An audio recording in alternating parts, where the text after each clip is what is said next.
pleuvait ce soir-là et je rentrais chez moi après mon service de nuit, au restaurant où je travaille. C'était un service calme. Étrangement, j'avais encore énormément d'énergie, alors je savais que j'allais devoir prendre de la mélatonine en rentrant chez moi. Je prenais mon itinéraire habituel, une route pittoresque de jour, mais extrêmement sombre la nuit, manquant de nombreux lampadaires. Il y avait de temps en temps un petit parking avec de charmantes petites boutiques ou des restaurants familiaux, puis de longues étendues de rien. Et par rien, je veux dire la forêt, évidemment. Je passais devant l'un des parkings mentionnés, d'un célèbre traiteur, et sous un lampadaire se tenait une femme, sous la pluie, le bras tendu. Elle me faisait signe. J'ai ralenti en réalisant que c'était une femme un peu plus âgée, dans la cinquantaine peut-être. Elle était vraiment grande, environ 1m80 ou 1m83, mais très mince. J'ai baissé ma vitre et j'ai crié « Voulez-vous que je vous dépose quelque part ?» Elle s'est approchée de la porte avant et l'a ouverte en répétant à quel point j'étais une héroïne. Je lui ai demandé où elle allait et elle a répondu juste en haut de la route vers le centre-ville. Elle était trempée, mouillant tout l'intérieur de ma voiture.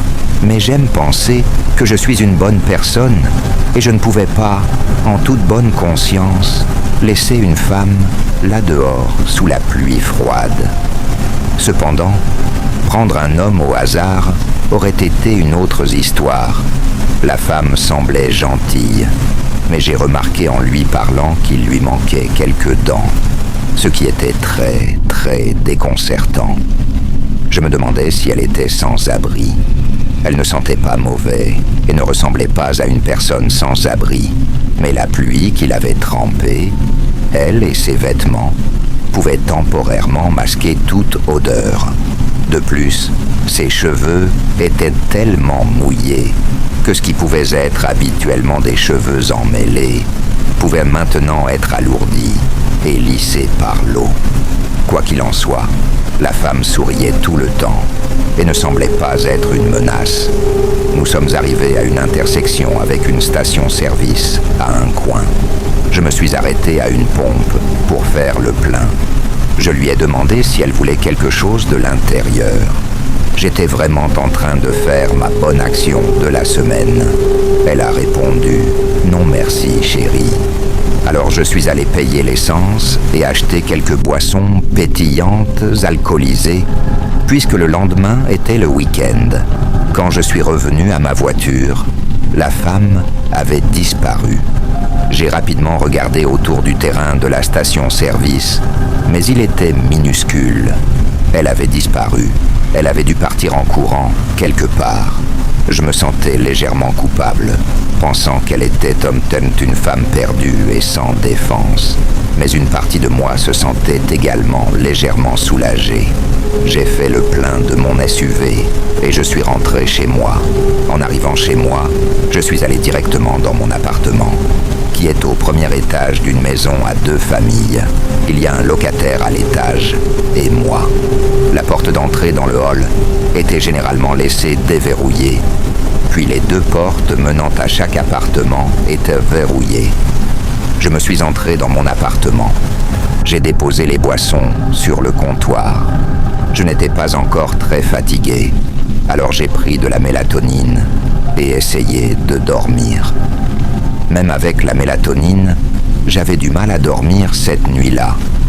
Mon esprit s'emballait avec des pensées, beaucoup pensant à cette femme que j'avais prise plus tôt et à ce qui lui était arrivé.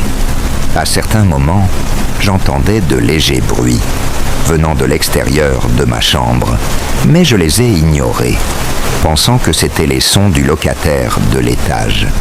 Je regrette de ne pas avoir été plus suspicieuse avant de m'endormir. Je me suis réveillé dans ma chambre, sombre. Quelque chose qui n'arrive jamais normalement quand je prends de la mélatonine. Je dors habituellement comme un bébé toute la nuit. Je me suis assise, me sentant somnolente et vraiment assoiffée. J'ai tendu la main vers la table à côté de mon lit pour prendre mon eau. Et puis j'ai vu et entendu quelque chose de l'autre côté de la pièce. J'ai vu quelqu'un accroupi dans le coin de ma chambre, derrière une commode, les jambes repliées. Je devais halluciner. J'ai secoué la tête violemment et fait des bruits bizarres. Je me suis même giflé. Et la personne qui était dans le coin s'est levée et est sortie de la pièce. Je n'ai pas crié, je n'ai pas dit un mot. Je suis restée assise dans mon lit en état de choc total. La partie qui m'a fait douter de ma santé mentale, après que la figure soit partie, était qu'il n'y avait pas un seul son venant de l'extérieur de la pièce. Après ça, pas de pas, pas de bruit de porte qui se ferme. J'ai attrapé mon téléphone et appelé mon père. Il a répondu, confus sur pourquoi j'appelais si tard. Je lui ai raconté ce que je venais de voir et il a dit « Sarah, tu as probablement juste eu une terreur nocturne. » Je suis resté au téléphone avec lui alors que je devenais de plus en plus éveillé. Et je suis sorti de ma chambre et ai allumé les lumières du salon. Il s'agissait d'un petit espace. Il n'y avait personne là-dedans. J'ai regardé tout l'espace et pu confirmer que personne n'était là. J'ai commencé à croire que peut-être j'avais simplement halluciné. Mais quand même, j'ai dormi avec la porte de la chambre verrouillée cette nuit-là. Quand je me suis réveillé le matin, j'ai bu du café et je me suis habillé pour aller à la salle. J'ai voulu ouvrir la porte du hall et j'ai réalisé qu'elle était déjà déverrouillée. Mon cœur a coulé. La nuit dernière, ce que j'ai vu était-ce réel? J'ai fait un autre tour de l'appartement, confirmant que personne n'était à l'intérieur. Je suis sorti vers ma voiture et j'ai ouvert la porte arrière pour mettre mon sac de gym sur le siège arrière. Et c'est là que j'ai remarqué les taches humides, jaune brunâtre, partout sur le sol à l'arrière. Et ma couverture que j'avais toujours là-bas avait disparu. J'ai eu envie de pleurer ou de crier. J'ai compris que cette femme s'était faufilée sur le siège arrière la nuit dernière quand j'étais à la station-service. Elle avait soit déverrouillé la porte de mon appartement, soit je l'avais par erreur laissée déverrouiller. J'ai de nouveau appelé mon père, paniqué, en lui demandant quoi faire. Il a dit de vérifier que rien n'avait été volé. Et si ce n'était pas le cas, appeler la police ne servirait vraiment à rien. J'ai vérifié la maison et n'ai trouvé aucun objet manquant, juste ma couverture de la voiture. Je me suis précipité pour aller à la salle ce jour-là. Je me suis enfermé dans mon appartement. Pendant un moment, après ça, j'étais juste vraiment perturbé. Je ne voulais plus vivre là-bas très longtemps. Après ça, et donc après ce mois, j'ai trouvé un nouvel endroit où vivre et déménager. Cette histoire s'est passée il y a quelques mois, et je ne sais pas pourquoi j'ai accepté, mais j'ai décidé d'aller avec mon ami Max à une fête pendant notre première année de lycée, même si je n'étais pas invité. Max a réussi à obtenir une invitation pour moi, et j'ai accepté, sachant que je ne pourrais pas conduire. J'ai donc choisi d'y aller avec Max. Quand nous sommes arrivés à la maison tard dans la nuit, Max m'a dit de laisser mon téléphone dans la voiture. Il m'a expliqué que je pourrais peut-être le perdre, ou que quelqu'un que je ne connais pas pourrait essayer de me le voler pendant que je ne fais pas attention. Au début, j'étais confus, mais j'ai simplement hoché la tête et nous sommes sortis de la voiture. Je suis allé avec Max dans la maison, puis dans le jardin où se déroulait la fête. J'ai jeté un coup d'œil autour du jardin et j'ai vu des gens s'adonner à diverses activités comme fumer, boire et peut-être même consommer des drogues en petits groupes. Max m'avait encouragé à socialiser et à dire bonjour à quelques personnes. Après quelques heures, j'ai réalisé que j'avais trop bu parce que ma vision était complètement trouble. En m'approchant s'approchant de la maison. Je me suis appuyé contre le mur pour me soutenir. En faisant cela, j'ai remarqué l'heure sur ma montre. Il était soit minuit, soit 1h du matin. Je savais qu'il était temps de partir, alors je me suis mis à chercher Max. Malgré mon besoin écrasant de m'effondrer, j'ai scruté le jardin pour le trouver. Mais je n'ai pas pu le localiser ou le voir. Quand j'ai demandé à quelques autres s'ils avaient vu Max, ils m'ont tous dit que non. J'ai décidé d'appeler Max pour savoir où il était. Alors j'ai fouillé dans ma poche pour trouver mon téléphone, mais il n'y était pas. Je me suis insulté car je me suis souvenu que j'avais laissé mon téléphone dans la voiture de Max. Il avait disparu avec lui. J'ai réalisé qu'il n'y avait qu'une seule façon de rentrer chez moi, c'était de marcher, car je me souvenais que ma maison n'était pas trop loin de celle-ci. Mais la nuit était froide, parce que ce qu'on était en automne. J'ai pensé à demander à quelqu'un d'autre de me ramener chez moi, mais je ne connaissais personne d'autre qui pourrait m'aider. Alors je suis resté sur l'idée de rentrer à pied dans l'obscurité, seul. Je suis ensuite arrivé sur la route et j'ai commencé à tituber dans la rue. Je savais que j'avais trop bu parce que je me sentais étourdi et pris de vertige.